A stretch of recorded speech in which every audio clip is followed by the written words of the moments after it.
APEC की बैठक, ये बैठक बताती है कि चाइना कैसे सोचता है और क्या सोचता है।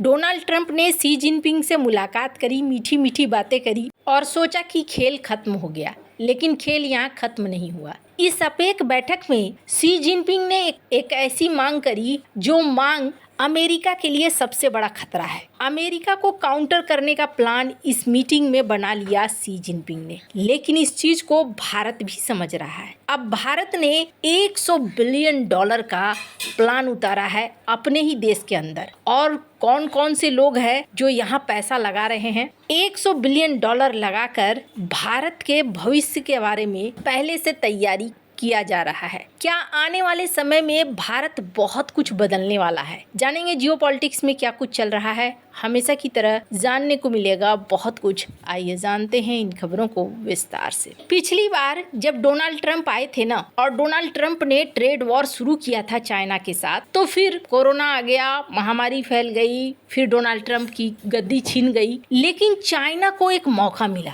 और चाइना ने तैयारियां करनी शुरू कर दी कि नेक्स्ट टाइम जब ऐसा होगा चाइना के साथ तो चाइना किस तरीके से रिप्लाई देगा। और अभी का सीन क्या देखने को मिला? अभी का सीन ये देखने को मिला कि चाइना ने न सिर्फ अमेरिका को झटका दिया, बल्कि अमेरिका को मजबूर कर दिया कि अमेरिका बराबरी में अब चाइना को समझे और बराबरी में जाकर फैसला ले। और इसके पीछे कारण क्या था? मैंने पहले भी बताया है। इसके पीछे 2 कारण थे। एक था सोयाबीन को रोक देना, और सोयाबीन खरीद को रोकने का मतलब है वो किसान जिन्होंने वोट दिया था डोनाल्ड ट्रंप को उसको खिलाफ कर देना। और दूसरा रेयर अर्थ मटेरियल, जो कि इनकी असली ताकत हथियारों को बनाने से ही रोकने वाली थी। और यहाँ पर मजबूर हो गया अमेरिका और यहाँ उसने फैसले ले लिए। अब दुनिया में कैसे असर पड़ता है ना चाइना का, उसको ऐसे देखिए। इनके प्लानिंग का असर किस तरीके से पड़ता है। चाइना दुनिया का सबसे ज्यादा हाल के दिनों में सोना खरीदने वाला देश रहा। और न सिर्फ सोना खरीदने वाला, चाइना में भी एक चीज है जिस तरीके से भारत में है ना, कि भारत में जो घरेलू महिलाएं हैं या लोग हैं वो सोना पर फोकस करते हैं, सोने के गहनों पर फोकस करते हैं। तो ऐसा ही चाइना के अंदर भी होता है।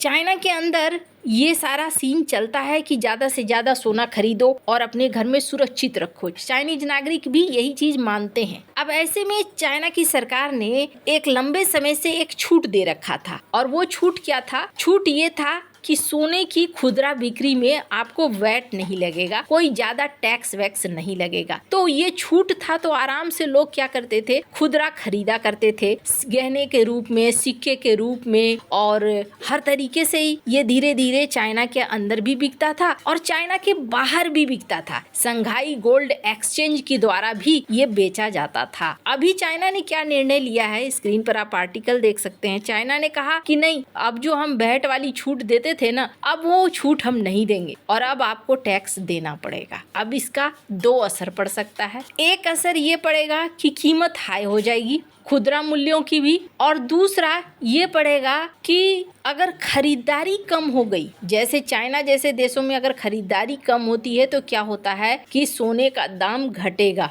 इसका असर दुनिया के बाजार पर भी पड़ेगा। और ये सीन ना देखने को मिल रहा है। कहा जा रहा है कि चीन के बाजार में अगर बदलाव होगा तो इस बदलाव का असर दुनिया की सोने की कीमतों में भी देखने को मिलेगा और ट्रेड डायनेमिक्स में भी देखने को मिलेगा। अब ये असर इस वक्त है। अभी जो अपेक की मीटिंग हुई ना, इस मीटिंग में चाइना ने एक मांग रखी है जो अमेरिका को बता रहा है कि अमेरिका जो सोच रहा है उससे परे है चाइना। शी जिनपिंग पहले तो इन मीटिंग्स में छा गए, और छाने के पीछे कारण क्या था? कारण था डोनाल्ड ट्रंप का झुक कर आना। इसका फायदा इनको खूब मिला और अब इन्होंने उसी रास्ते पर चलना शुरू कर दिया। डोनाल्ड ट्रंप ने सबसे बड़ी गलती की है और उस गलती को अब उनको भुगतना भी पड़ेगा। चाइना ने ये कहा कि अपेक में हमें एक ग्लोबल एआई बॉडी बनाने की जरूरत है। अब ये क्या काम करेगा? आपको बता दूं, समय के साथ चाइना बदल भी रहा है और बहुत दूर की सोच भी रहा है। अब जमाना यूएन का खत्म हो चुका है, अब जमाना डब्ल्यूटीओ का खत्म हो चुका है, WHO का खत्म हो चुका है।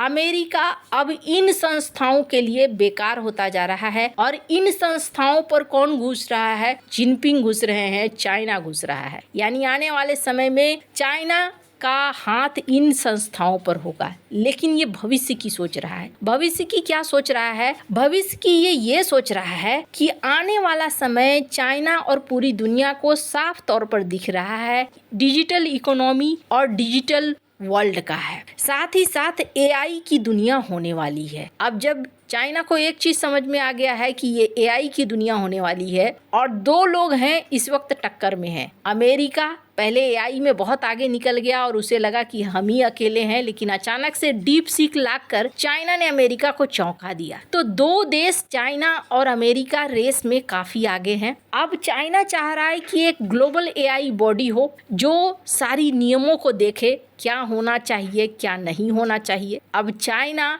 एक ऐसे ग्लोबल एआई बॉडी का निर्माण कर सकता है और अपेक के देशों को मिलाकर ही कर सकता है। यानी कि एक तरीके से इसने अब अमेरिका को किनारे लगाना शुरू कर दिया और भविष्य की तैयारियां शुरू कर दी। अब आपके मन में ख्याल आएगा, अच्छा ये बात तो रही चाइना की, हम लोग क्या कर रहे हैं, भारत इस क्षेत्र में क्या कर रहा है। भारत का भी प्लान है, देर से जागा है भारत, लेकिन इस बार जागा है भारत। और आपको ना आने वाले 2 से 3 साल, ज़्यादा से ज़्यादा 5 साल, अब समय आने वाला है डिजिटल। इस बात को भारत भी जानता है। और सबसे बड़ी चीज़ क्या है? सबसे बड़ी चीज़ है एआई हो या डिजिटल इकोनॉमी हो, आपका डेटा कहाँ पर है, डेटा रखने की सुविधा, ये सबसे महत्वपूर्ण काम हो चुका है। क्या भारत के पास ऐसी सुविधाएं हैं? अब भारत क्या 3 group, Reliance industry, Tata group, Adani group, ये तीनों मिलकर भारत के अंदर $100 बिलियन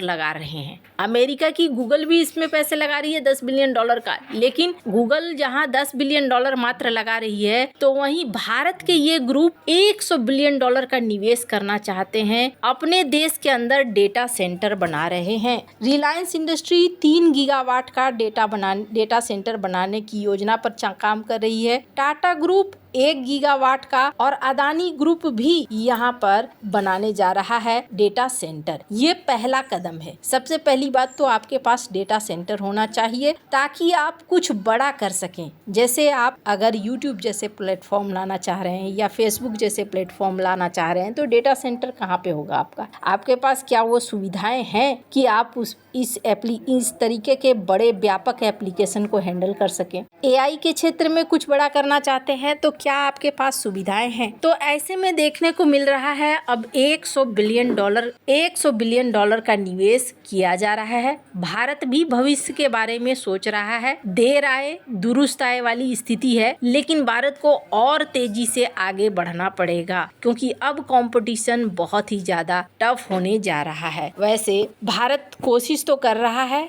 देखना होगा आपको क्या लगता है। इन सब मामले में आपकी क्या राय है, कमेंट कर जरूर बताएं। जल्द मिलते हैं अगले वीडियो में नई खबर के साथ।